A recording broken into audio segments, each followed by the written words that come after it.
Hi, I'm Cami and I'm from Berlitz, Japan. Today I'm with Martin Petry, who is the Global Head of Quality Assurance and Training and Development for Berlitz. I'd really like to talk about how training and quality assurance can affect customers. Before we get started, Martin, could you tell me a little bit about yourself? My name is Martin Petry. I'm the Head of Quality and Training for the Global Live Online division of Berlitz.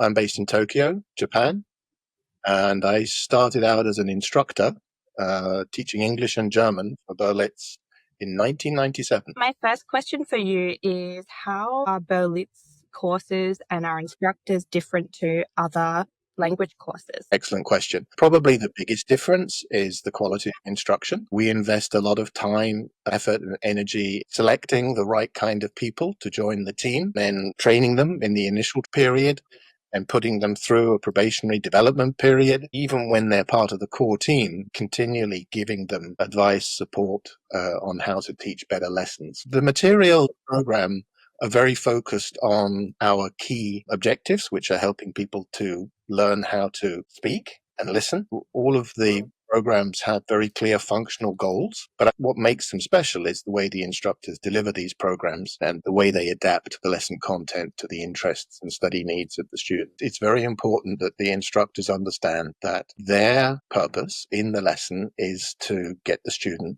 to speak. We're trying to help the students improve their learning skills. We know the instructors can speak the language, so we pay very close attention to the student talk time and all the skills and the techniques that a good instructor needs in order to maximize the student talk time in a lesson, because that's why the student is there.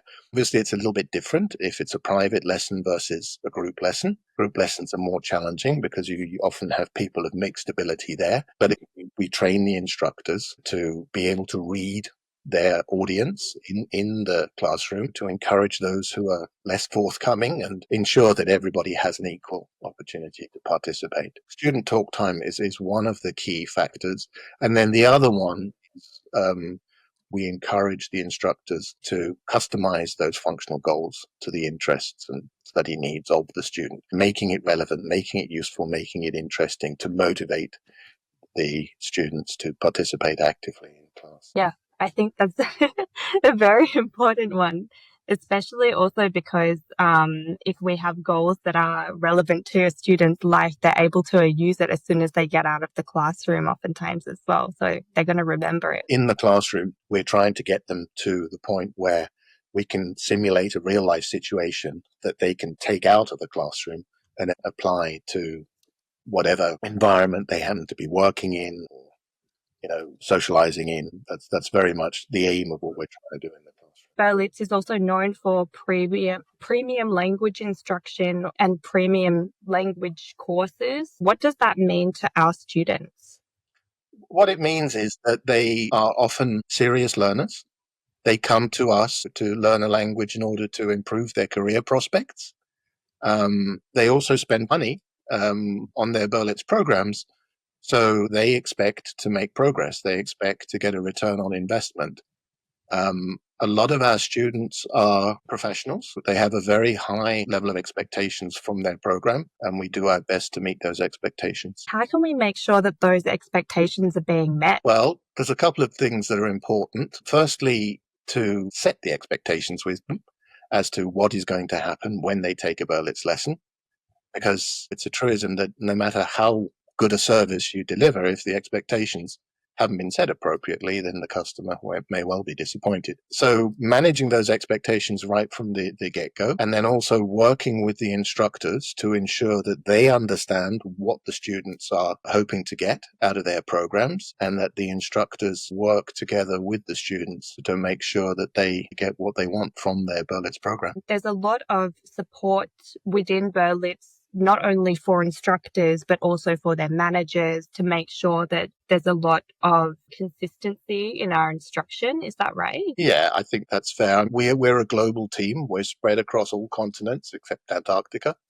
One of the things that we tried very hard to do when we set up this global live online team was to ensure that whichever region our team members were in and had come through or got their experience in, that we're following the same standards, the same processes. Please remember, a lot of people don't really mention this, but every single one of the quality and training teams started out as instructors. So they know exactly what the instructors need to do in a day-to-day basis in the classroom.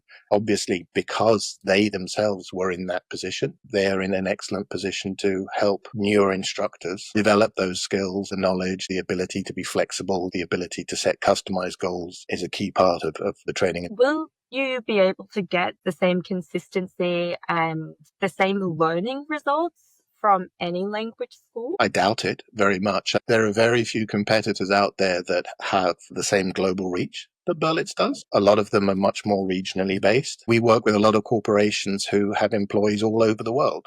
So it's important that the service that we provide is consistent, whether that company's employee is based in Frankfurt, in Tokyo, or in New York. How do we know that students are satisfied with their lessons at Berlitz? One thing that we make it possible for students to do is give feedback after each lesson that they take. It's very quick, but there are 3 questions, the most important of which is overall, how satisfied were you with Martin's lesson today? We get a lot of feedback from the students who know that it's possible to do this. And our satisfaction rate is over 97% satisfied, with 85% of that 97% being very satisfied. We collect a lot of customer feedback, and of course we share that with the instructors that keep them motivated and show them that the students they're working with appreciate the work they're doing. If they are signed up to a one-on-one course, they have the ability to choose their instructor. So when they go into their student portal and want to book a lesson, they can look for Martin, see when he's free, and book a lesson with Martin, because they know that they're going to get a good lesson if they take it with Martin. With group students, that's not possible. The second answer is satisfaction with the instructor. If a customer is happy with their program, and we usually sell them 40 lessons at a time, we hope that they're going to re-enroll and continue with us. We also keep a close eye on the re-enrollment ratios, which is a more macro way to see whether they're happy with the service. We've got students who've been with us for years. They've gone from level 1 to level 5 over the course of 4 or 5 years with us. That's another important measure we look at. So that's from the customer's point of view. And then also from the back end point of view, we have a very structured approach to making sure that the lessons they deliver meet the Berlitz standards as well. All new Berlitz instructors have to go through an initial training period. Then once they've successfully completed that, and not all of them do, they then go into a 3-month development period where their trainer, mentor, works with them to implement the skills that they've gained in that initial training. That 3-month development period is quite intense. The mentor will observe lessons, fill in a lesson observation form, and then meet with the instructor to discuss what went well and what could have gone better, give them advice on how to do that, and work with them to implement that advice. After the 3-month development period, they join the main pool of instructors, but even then, they continue to meet with their supervisors, usually 4 times a year, to discuss lessons, to debrief, and the tools that we use for that are very clear in terms of what a good Berlitz lesson looks like. So other than observing the lessons, what else do you do to improve the instructor's skills? We have a series of workshops that we run, both globally and within our team. Each of our supervisors works together with their colleagues to create a workshop at least once a quarter on some aspect of improving the instructor's teaching skills. For example, this quarter we're working with instructors in more exotic languages who have to use third-party materials that we don't create ourselves at Berlitz. So how to adapt those to a Berlitz lesson. We've also run workshops on how to set effective goals, how to maximize student talk time, correction techniques. All of these are ongoing and they're often recycled, as well as the individual meetings that the instructors have with their supervisors. They have the option to attend these professional development workshops on various aspects of delivering the lessons. They're good fun. Quick fire questions that I'd like to ask, and this is not so much related to the main interview. First question is, what is one piece of advice for students trying to reach fluency? Come to class, review the content, prepare the content for the next one so that you get the most out of your Berlitz class. In one sentence, why Berlitz? Because we do it better than most. Okay. What was your first impression of Berlitz? That it was a very old company, that it had been around a long time and therefore must be doing something right to have survived as long as it has. What do you like most about Berlitz? Seeing the students smile at the end of the class because you've taught them to do something that they couldn't do 40 minutes ago. What is the most useful English phrase in your opinion? That's a good one. What's the most useful English phrase?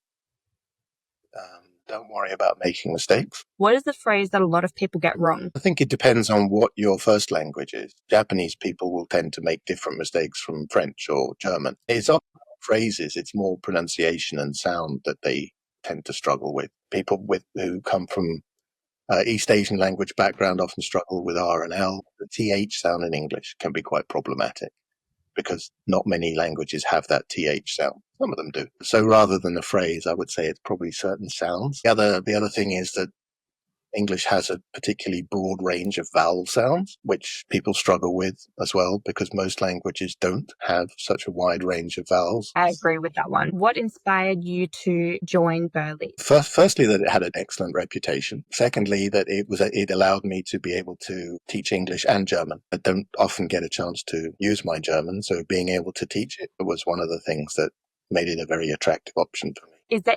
Is there any moment that made you proud to be a part of this team? Many, many, many moments. Every day is a journey where we're building a stronger team, we're gaining more students, we're getting great customer feedback. A lot of people don't realize how much hard work goes into that, but there are many, many moments where I've been very proud of what we've achieved and very proud of the team that works with me to do that. How do you see your role making a difference in helping people connect across over 70 countries? Well, basically, language is how people connect. We teach a lot of languages, but English is the one we teach the most. So by helping people improve their English, we enable them to improve their career prospects and also talk to pretty much anyone around the globe who has a decent level of English. What's one thing about working with languages that keeps you excited every day? The people. When you're teaching a language, you have you meet so many different people from all different kinds of walks of life. Also from, my side of it, I have a team that's spread globally from South America to Tokyo to Japan. Working with these people, all these different cultures, all these different characters and personalities is what makes it interesting and challenging sometimes. My last question. If you could learn any language overnight, what would it be and why? I'd like to learn Spanish. I've always liked the sound of Spanish and I like Spanish culture. It was really great talking to you all about quality assurance and training and the impact that it has on our customers. Thank you very much.